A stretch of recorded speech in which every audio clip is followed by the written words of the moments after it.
السلام عليكم ورحمة الله وبركاته. كلنتي wanaagsan asxaabay meel kasto aad naga daawanaysaan ku soo dhawaada barnaamijkeeni labaad maanta waa talaado taariikhduna waxay ku beegan tahay 27 Janaayo sanadka 2026 haddaba qodobada barnaamijkeena aanu idinkugu soo gudbinayno waxaa ka mid noqon doona warar cusub ayaa soo baxay sheegaya in Iran ay tijaabisay bam nuclear ah cabsida Mareykanka iyo Israa'iil oo cirka isku shareertay Mareykanka oo durbaba diyaarad ogaan karta nuclear-ka la qarxiyay u diray xuduudaha Iran haddaba tafaasiil ku saabsan warkaas oo faahfaahsan oo aad loo hadalhayo saacadihii la soo dhaafay ayaynu barnaamijka idinkula wadaagi doonaa waxaa kale barnaamijkan idin hayaa Mareykanka oo ka dejiyay qaar ka mid ah dawladaha ku yaala gobolka bariga dhexe gantaalaha difaaca ee ka hortaga gantaalaha xaaladda Iran iyo Mareykanka wararkii ugu dambeeyay inuu barnaamijka ku faahfaahinayna Turkiga oo loo ogolaaday ugu dambeyn gargaarkii uu ugu talagalay shacbiga Gaza xilliga qaboobaha in markaa la geliyo Gaza oo markaa Gaza loo diray iyadoo waliba calanka Turkiga baabuurta lagu wada xardhay kugu soo gudbin doona waa barnaamijkeeni labaad inta aan ku jirno warar cusub haday soo kordhaan maanta waa maalinimo talaada haddaba barnaamijka waxaynu ku bilaabaynaa xaaladda Iran oo karkaraysa meeshii ugu xun maraysa wala soconaa wixii cusub halkan ay kugu soo gudbinayaan haddaba maalmo ka hor ayaa social media waxa la soo dhigay warar sheegayay in qarax weyn laga maqlay oo dhul gariir ah dhulka hoostiisa Iran dhul gariirkaas waxa laga dareemay Cumaan ilaa Iraq dhulkaas oo dhan waa gariiray wararka qaar waxay sheegayeen waxba la tijaabiyay maya dhul gariir waaye maya waxba jiray laakiin warbaahintu aad uma sii dhaxgelin laakiin wararkii way soo tareen way soo laalaabteen hadda maanta waxay taagan tahay waxa la cadeynayaa oo xogo muhiim ah la helay ay sheegayaan bam nuclear inay Iran tijaabsatay waa midda ka naxisay Trump iyo Netanyahu waa midda Netanyahu barnaamijka kii koorey uu lahaa haddaana soo weerartaan iska jira oo aad wax nagu soo tuurtaan marka waxaa la ogaaday nimanku inay bahasha tijaabiyeen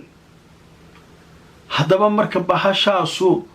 in la tijaabiyay in kale maxay ku cadeyn karaan Mareykanka waxa lagu leeyahay diyaarad naadir ah oo nooceedu adduunka uu ku yar yahay ayaa waxay ogaan kartaa meesha nuclear lagu tijaabiyay diyaaradii waa la soo diray Mareykanka hadda waxay joogtaa la leeyahay saacadan aan idin la hadlayo saldhig military oo ku yaala Ingiriiska kadib way soo duuli doontaa waxay man doontaa bariga dhexe kala ma jiray Israa'iil iyo meelaha tigi doontaa iyo meelaha ku dhow dalalka ku dhow Iran kadibna Iran hareeraheeday tagi doontaa waxay soo saari doontaa in nuclear-kaasu sax yahay iyo inaanu ahayn u fiirsada haddii nuclear ay sax tahay Israa'iil ay tijaabisay lagu kala wado waa meesha laakiin haddii waxa la qarxiyay nuclear aanu ahayn laakiin markaa hawshii weerarkii kale iyo shaqadii way soconaysaa laakiin ilaa diyaaradaas ay wax ka xaqiijiso cid dhaqaaqi karta malaaliin waliba waxay u badantaa la leeyahay in nuclear-ka Iran ay tijaabsatay hadday dhab noqoto nuclear-ka tijaabisayna hadday Israa'iil waa dhamaadkeedii waaye awalaa la lahaa خلاص zawaalkeedii la gaaray xilliga ay zuuli lahayd Soomaa haddaba marka warkan waxaanu ka soo xiganaynaa oo la wareystay suxufiga weyn ee la yiraahdo Abdelbari Atwan ninka waa suxufi weyn wax baara waa suxufi Ingiriis ah oo asalkiis Falastiini yahay Abdelbari Atwan waxa la weydiiyay xogahan oo kale isagu aad u bariga dhaxarimiisa khatar ugu yahay oo galgal badan iyo source badan meel warar badan uu ka qaato haystaa ugu horeyn waxa la weydiiyay ma saxba wararka sheegaya in nuclear Iran ay tijaabisay isaga wuxuu leeyahay ku adkaysanaya xogaha aan helay waxay ii sheegayaan in arrinkaasu sax yahay aan dhageysano weliba waxay u samaynaysaa u leeyahay difaaceeda nafta waxa gadaal looga degay hadda wax kala maahan u leeyahay cabdilbaari cudwaan ingiriiska wuxuu yidhi waxaa soo gaartay diyaarad ogaan karta nuclearka in la tijaabiyo maraykanku leeyahay taasaa waxay sii caddaynaysaa u leeyahay shakiga maraykanka iyo israa'iil inuu 100% yahay in iiraan nuclear ay tijaabsatay marka maraykanku wuxuu leeyahay marka aan iska hubino arrinka aan hubino diyaaradda marka ingiriiska soo gaartuu leeyahay waxayna tegi doontaa xuduudaha iiraan ayay soo kaas wuxuu ahaa cabdilbaare cudwaan saxufiga la yiraahdo ingiriiska ah asalkiisu falastiiniga yahay oo markaa isagu nin aad arrimaha gobolka bariga dhexe wax uga qora ah saxufi weyn oo la yaqaan ah waa ninkii ugu horeeyay ninkan aan ku xusuustaa Osama bin Laden ugu tagay Afghanistan ee soo wareys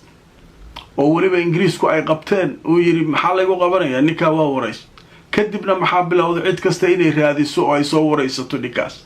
marka ninkan waa saxufi weyn oo galgal badan leh marka dad badanna waxay aaminsan yihiin haddii cabdilbaari xogta uu helay ay sidaa tahay khalaas nimankaasu nuclear waa haystaan hey wareeraa taagan nimankii indhaa ka soo haray israa'iil keligaa nuclear ku gumayso gobolka Israa'iil laakiin nimanaa soo baxaa la leeyahay warkaasu marka wuxuu kala cadaan doonaa diyaaradan marka la diro oo hadda way ku sii jeedaa la leeyahay gobolka bariga dhexe ayay nimankan xogta ka heli doonaan haddaba marka warkaasu marka waa arki doonaa wixii ka soo kordha qodobka labaad isla arrinta Iiraan ayaynu ku jirnaa dowladaha gobolka bariga dhexe iyo saldhigyada maraykanka uu ku leeyahay halkaas ayaa waxaa la geeyay sida la leeyahay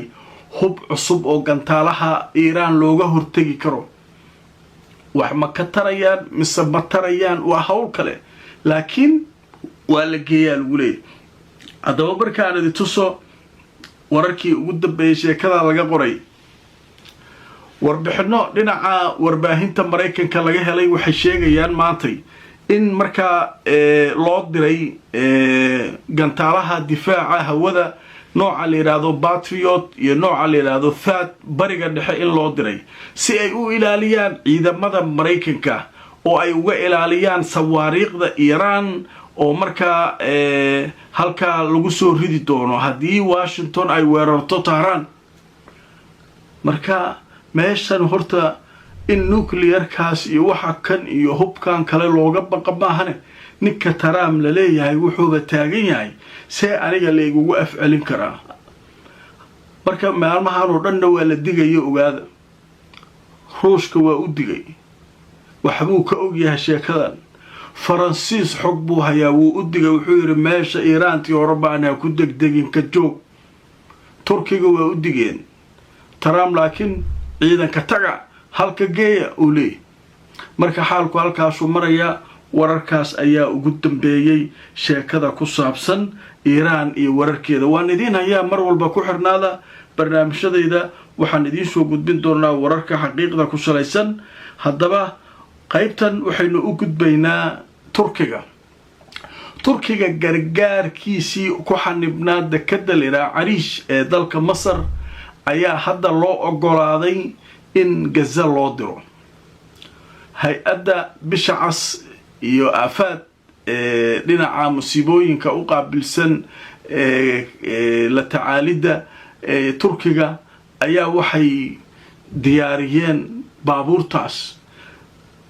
qaafiladii ama kolonyadii ugu horeysay gargaarka Turkiga ah ayaa waxay ku dhaqaaqeen saacadihii la soo dhaafay oo ay aadeen Gaza